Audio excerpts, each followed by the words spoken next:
എല്ലാവർക്കും നമസ്കാരം. അങ്ങനെ ലാലേട്ടനും മമ്മൂക്കയും ഒന്നിച്ച് അഭിനയിക്കുന്ന ആ ഒരു സിനിമ നമ്മൾ കാത്തിരുന്ന ആണല്ലോ. അത് തിയേറ്ററിൽ എത്തിയിരിക്കുകയാണ്. അപ്പോൾ എല്ലാവരും പോയി തിയേറ്റർ എക്സ്പീരിയൻസ് ചെയ്യുക. ഒരു വ്യത്യസ്തമായ പ്രമേയമാണ് ആ സിനിമയിലുള്ളത്. നല്ല ക്യാമറ വർക്ക്, നല്ല ഡയറക്ഷൻ, നല്ല തിരക്കഥ, എല്ലാം അടിപൊളിയാണ്.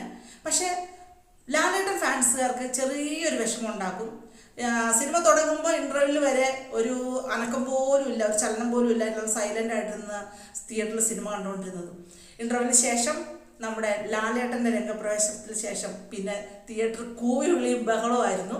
ആർക്കും ഒന്നും കേൾക്കാൻ കുറച്ച് സമയത്തേക്ക് പറ്റിയിട്ടില്ല.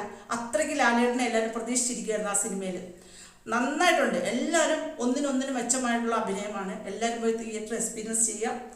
നല്ലൊരു സിനിമയാണ്. ഇപ്പം അടുത്ത കാലത്ത് ഇറങ്ങിയിരിക്കുന്ന ഏറ്റവും നല്ലൊരു സിനിമ തന്നെയാണ്. എല്ലാവരും ഇതൊന്ന് എക്സ്പീരിയൻസ് ചെയ്യും. കാരണം ഇനി ചിലപ്പോൾ ഭാവിയിൽ ചിലപ്പോൾ വന്നുകൂടായിക ഇല്ലാത്തൊരു കാര്യമാണ് ആ സിനിമയിലേക്ക് അവതരിപ്പിക്കുന്നത്. എല്ലാവരും പോയി കാണുക. എല്ലാവർക്കും നല്ലൊരു ദിവസം നേരുന്നു.